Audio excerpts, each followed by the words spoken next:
Hi, welcome to Richard Kabili YouTube channel, and for today's tutorial, I will be teaching you on how to turn on and off auto-capitalization on iPhone X. But first, kindly subscribe to this channel and don't forget to hit the subscribe button and the bell to notify you for the new updates. And let's start. Using your iPhone X, from your home screen first, go to Settings. Then in the Settings, scroll down and click the General. Then after that, in the General, scroll down and tap the keyboard.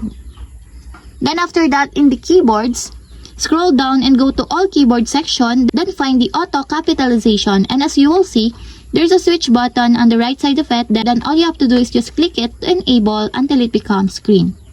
And if you want to disable or turn off, just click again the switch button. And that's it, we have successfully turned on and off auto capitalization on iPhone X. If you have a question, can comment down below, and don't forget to hit the subscribe button and the bell to notify you for the new updates. And thank you for watching!